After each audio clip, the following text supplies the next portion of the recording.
서울 금천구 출신의 최기상 의원입니다.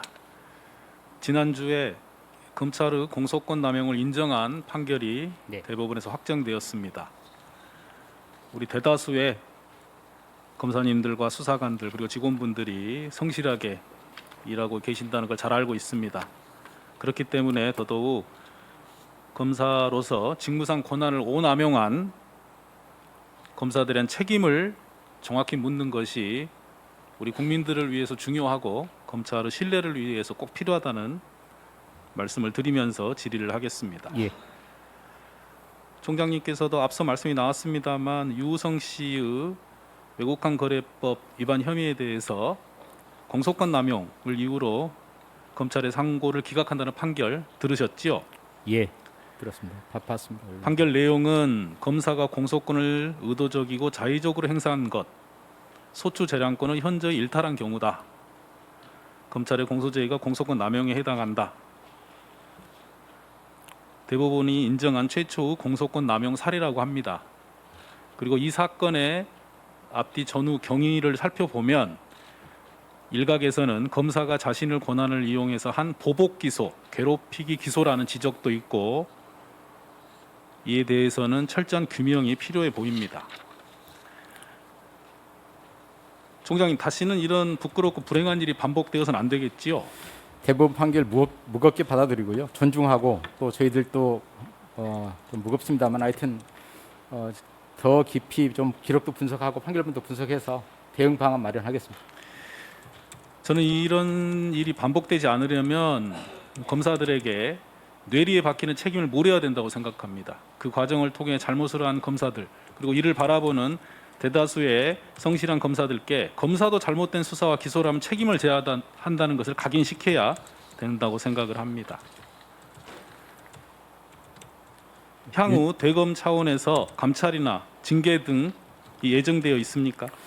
지금 현재 감찰부장에게 관련 기록과 판결문을 면밀하게 검토해 보도록 지시했고요. 우선 거기서 문제점이 뭔지 또 관련된 검사들의 잘못이 있는지 아마 그 다음부터 판단하게 되지 않을까 싶습니다. 감찰이나 징계 등 기존의 절차 내에서 이 문제가 충분히 논의될 수 있는지 검토를 하셔야 될 것 같습니다. 만일에 유념하겠습니다.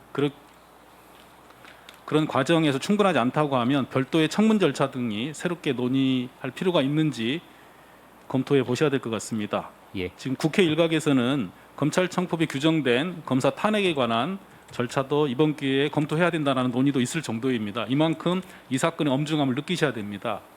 예. 아시다시피 오늘자 일간지 어느 판사가 또 기고했습니다만 형사재판이 절차적 정의와 실체적 진실이 충돌하는 공간이 아니라 절차적 정의가 준수된 상태에서 최대한 실체적 진실에 부합하기 위해 노력하는 과정이어야 합니다. 수사권과 공소권은 적법하게 행사되어야 되고 사법은 이를 통제해야 합니다. 이런 사법적 통제가 최초로 대법원에서 인정된 것입니다.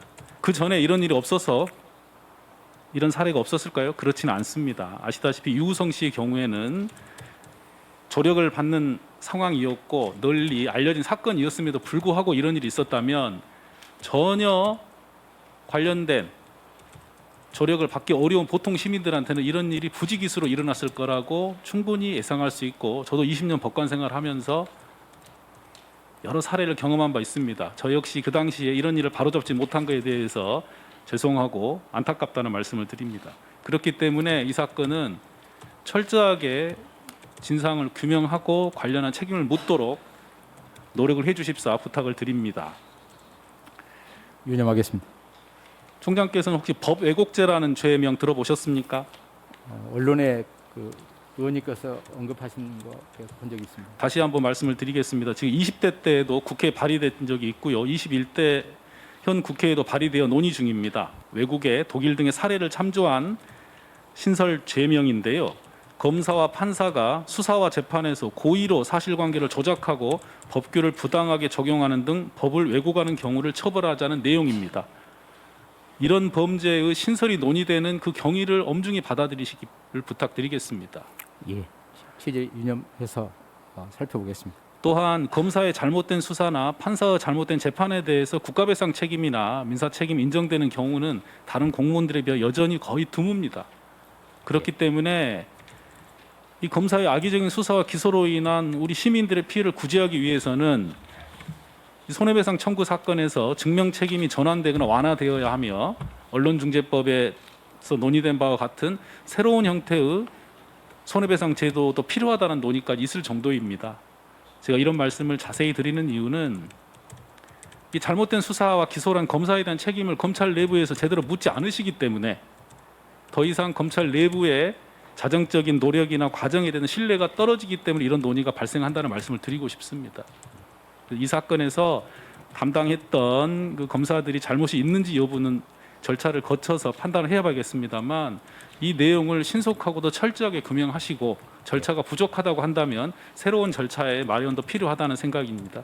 그 부분에 관해서 총장님께서 다시 한번 의지를 밝혀주시기를 부탁을 드리겠습니다. 이 사건이 중요하다는 거 잘 알고 있습니다. 알겠습니다. 또 지난주에는 또 다른 한 건의 법원 판결이 있습니다. 서울행정법원에서 윤석열 전 검찰총장에 대한 징계 처분이 타당하는 판결 내용 중에 그 판사 사찰 문건을 작성한 것으로 알려진 수사정보정책관실에 대한 문제입니다. 이 부분에 관해서도 그 당시에 수사정보정책관실에 대한 책임을 물어야 될 것으로 보이는데요.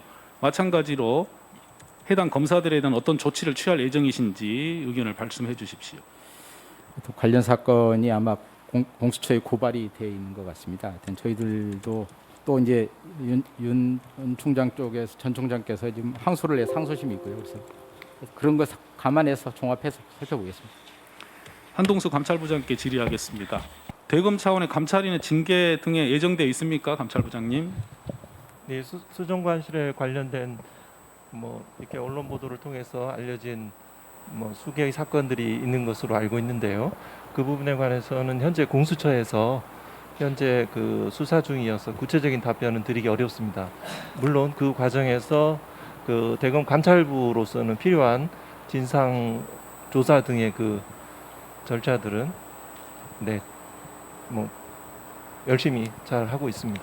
수사와 별개로 따로 절차를 진행하고 계신다는 말씀으로 이해하면 되겠습니까? 네, 진상 조사 중입니다.